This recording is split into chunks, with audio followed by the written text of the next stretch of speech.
औज़ुबिल्लाहिमिनश्शैतानिर्रजीम बिस्मिल्लाहिर्रहमानिर्रहीम। प्यारे व्यूअर्स, कैसे हैं? अस्सलाम वालेकुम। उम्मीद है कि आप सब खैरियत से होंगे। आज हम लेक्चर नंबर 7 पे बात करेंगे कि लेक्चर नंबर 7 में क्या है। Let's go for the lecture and it is about prepositional phrase. So why should I care about prepositional phrase? के प्रपोजिशनल फ्रेज के बारे में मैं क्यों इसके बारे में खैर करूँ, क्यों एहतियात करूँ इस चीज़ के बारे में, प्रपोजिशनल फ्रेज के जो यूसेज है उसके बारे में।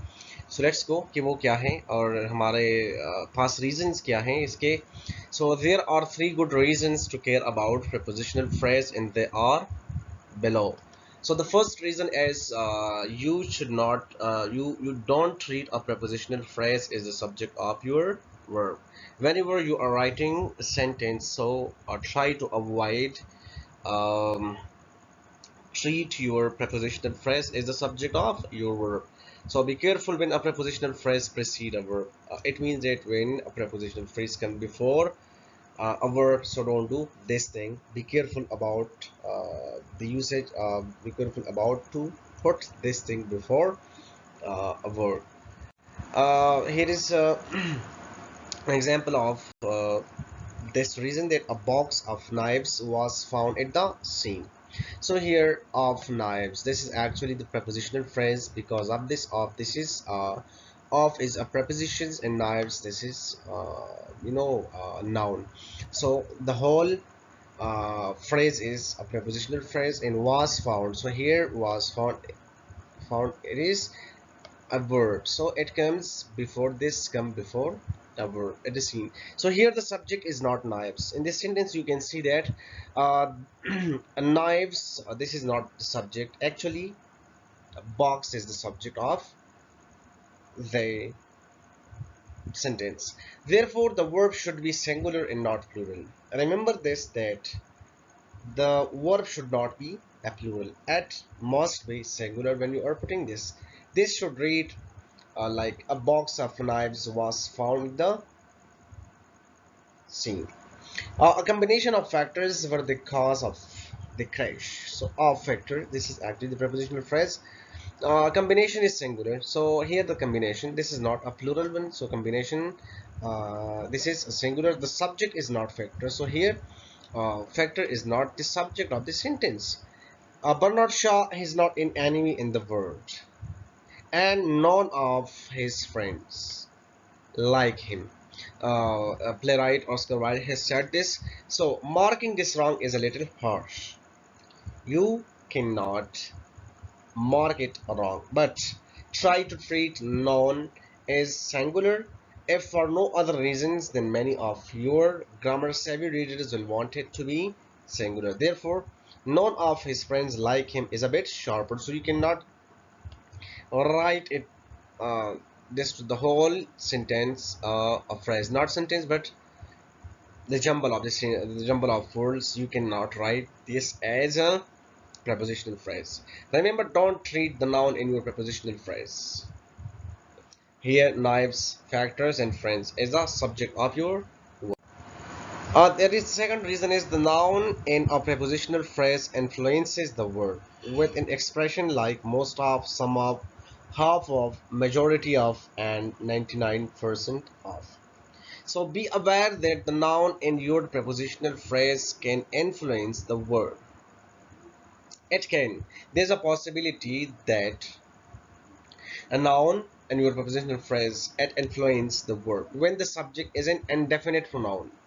For example, our like all, any, more, most, and some. All these are indefinite pronoun. So it can influence the verb, which can be singular or plural depending on the context. It will be singular. There will be singularity and plurality according to the context of the sentence. Most of the cake has been eaten. So the noun in the prepositional phrase, what is the noun? It is the cake, is singular. You can see most of the cake right here. Cake is the noun of, and this is singular. Therefore most is treated as singular. So here we will treat most as a singular. Most of the cakes have been eaten. So the noun in the prepositional phrase cakes is plural. Therefore most is treated as plural. मतलब इसका ये है कि आप देखें कि most of the cake has been eaten. So इसका मतलब है कि जो cake है ये noun ये singular है. So जब singular है so जो most है यहाँ पर जो आता है ये भी क्या होगा, ये भी singular होगा. अगर ये plural है जिस तरह कि यहाँ पर cakes लिखा गया है ये plural है so most of so ये क्या है most of the cakes. So जब यहाँ cake आ गया singular है so हमने has been put किया. जब यहाँ पर plural है तो हमने have been put किया. The noun is in the prepositional phrase cake is plural, therefore most is treated as plural. Some of the worst mistakes of my life have been haircuts. Singer Jim Morrison. So the main noun in the prepositional phrase mistakes is plural. आप देख सकते हैं कि mistake ये जो noun है ये plural है. Some of the worst mistake of my life. So here some should be treated as plural. Note that of my life is just a prepositional phrase functioning as an adjective modifying mistakes. So it works as a modifying agent. It is modifying the mistakes. So this is a prepositional phrase and mistake is a noun. The prepositional phrase of the worst mistake is one modifying some, which is the subject of a verb have. Yeah, it can get complicated. When modified by a prepositional phrase, an indefinite pronoun, most, some, all copies the number of the noun in the prepositional phrase. So it would be according to what are the prepositional or what is the prepositional phrase. So we will write these things according to the numbers. Got that?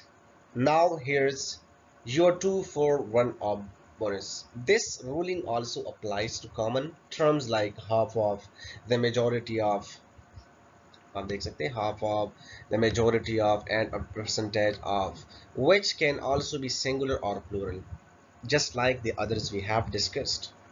Such expressions are singular when they refer to something singular, but plural when they refer to something plural. अगर ये singular की तरफ हम refer करते हैं so singular होगा. अगर हम plural को refer करते हैं so ये भी प्लूरल होगा, जिस तरह के पहले हमने मिसालों में मैंने आपको बता दिया.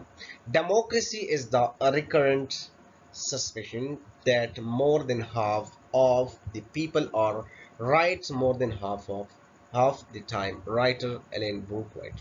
Half is plural, आप देख सकते हैं half, ठीक है, because people is plural. ये half plural आ गया क्योंकि जो है people ये क्या है, ये plural है. A single person cannot be a people. So here half we will treat half as a plural. Half of the world knows not how the other half lives. Poet George Herbert. Half is singular here. Half is singular because क्योंकि ये singular हम इसको लेंगे कि ये singular है. क्यों singular है? Because world is singular. दुनिया एक हो सकती है, ठीक है. So that's why we would treat half as a singular. 90% of the politician give the other 10% a bad reputation. US politician Henry Kissinger. So 90% as plural. 90% जो है ये plural है because ये हम इसलिए कहते हैं क्योंकि हम प्रीसीडिंग में देखते हैं अगर ये पॉलिटिशियन था तो हम ये कहेंगे कि 90% ये क्या, ये वैसे तो आ नहीं सकता लेकिन हम कह सकते हैं फिर कि ये सिंगुलर होगा. अगर ये यहाँ पर ये पॉलिटिशियंस है तो इसका मतलब है तो 90% we will treat 90% as plural. So my guess is that well over 80% of the human race goes without having a single original thought. Satirist H.L. Mencken. 80% is singular because human race is singular. The human race is singular. That's why we are treating 80 as a singular. Here is the reason 3. And what is the reason 3? Avoid ambiguity when placing your prepositional phrase. If you put ambiguity, so your prepositional phrase will be ambiguous. One morning, here is example. One morning I shot an elephant in my pajamas. How he got into my pajama, I will never know. Comedian Groucho Marx. So this well-cited joke by Groucho Marx plays on the fact that prepositional phrases can be ambiguous. Groucho knew we would assume in my pajamas, right? Was an adverb modifying. I shot an elephant in my pajamas, right? Was an adverb modifying shot. So in my pajama, it is an adverb and it modifies the word shot. So has punchline, however, tells us that it was actually an adjective modifying elephant. He wore a pajama. Joey fed the shark in the cage. So does the prepositional phrase tells us where Joe was when he fed the shark, or does it tell us which shark Joe fed? So यहाँ पर ambiguity बन जाती है. In other words, is in the cage functioning as an adverb modifying fed or an adjective modifying shark. If you read it as an adverb telling us where Joe was, you might assume there was just one shark. If you read it as an adjective, so the shark that was in the cage, you would assume there were other sharks. You can usually eliminate ambiguity by rewording your sentence. If you feel that your sentence is it's a sort of ambiguous sentence, so you can reword your sentence, means you can rewrite or rephrase your sentence. Or, and don't be surprised if your rewording hacks your original sentence to shreds, means that your original sentence is a sort of a good and beautiful sentence, but if it is ambiguous, so you can rewrite it to make it more communicative and make easy to understand. So Jew was in the cage when he fed the shark. Jew fed the shark that was in the cage. Often context means there is no genuine ambiguity in the sentence. Never ruin an apology with an excuse. Benjamin Franklin. So this is clearly telling you how not to ruin an apology as opposed to telling what type of apology not to ruin. The prepositional phrase is functioning as an adverb, not an adjective. So Joey had the burglar with the hammer. अब इस sentence को देखिए जरा. Joey had the burglar with a hammer. अब ये कि जो had the burglar, कि जो ने हेड किया बर्गलर को, नकाबपोश को, जो चोर है उसको, विद अ हैमर आया, उसने इसको हेड किया, उसके हाथ में हैमर था, उसको हेड किया, या जो बर्गलर था उसके हाथ में क्या था, हैमर था. So this is a sort of ambiguous sentence. So who had the hammer? Often the Jew or the, whether the Jew or the burglar. A standalone sentence will be ambiguous as this example is. But if the surrounding context, हम यहाँ देखेंगे कि इस sentence से आगे क्या है और इसके पीछे क्या है. What is before the sentence and what is at the post side of the sentence eliminates the ambiguity. You will get away with not rewording your sentence. If you have the context, so you need not to reword or you need not to rephrase your sentence. If you feel that there is no context, so you must reword your sentence to make it clear. The ambiguous examples so far have involved uncertainty over whether the prepositional phrase is functioning as an adverb or an adjective. Be aware that ambiguity, often humorous ambiguity, also occurs when it is unclear what a prepositional phrase is modifying. We will not sell paraffin to anyone in glass bottles. What? There are people who live in glass bottle. We will not sell paraffin to anyone in glass bottle. मतलब लोग जो है वो in glass bottle में हैं. ठीक है. Simon and his mother were reunited after 52 years in McDonald's. So आया जो साइमन और इसकी माँ जो है वो रीयूनाइट, वो दोबारा मिले हैं आफ्टर 52 इयर्स इन मैकडोनल्ड. आया मैकडोनल्ड के अंदर ये मिले हैं या वो मैकडोनल्ड में 52 साल तक था और फिर उसके बाद मिला है what they spent 52 years in McDonald's. So this is also ambiguous sentence. When you use a prepositional phrase, do a quick check to see whether it could potentially be modifying something else in your sentence. Try to bear in mind that even thought it's clear to you what it's mean to be modifying, it might not be clear to your readers. If your prepositional phrase is ambiguous, move it next to, usually immediately to the right of, whatever it is meant to be modifying. That usually does the trick. If that makes your sentence to unwittingly revert your sentence, it would be a better choice. These examples have been faxed by moving the prepositional phrase. We will not sell paraffin in glass bottles to anyone. Jamil and his mother were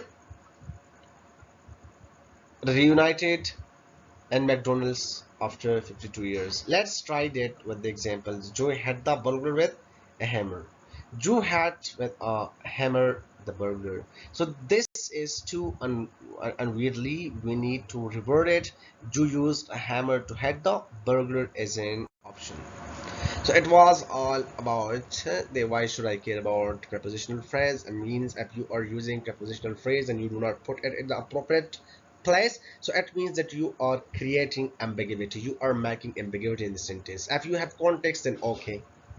If you don't have context, so you must reword your sentence. So this was all about I have given you 3 reasons why should I care, why should you care about prepositional phrase in the usage of prepositional phrase. Thank you so much for watching this video. Please subscribe to this channel, share this video, like this video if possible. If you like this video, so comment. If you have suggestion or if you have any sort of questions, so please drop your questions below in the comment box. You can email me your questions, you can use my WhatsApp number. Thank you so much. See you in next lecture. Allah Hafiz.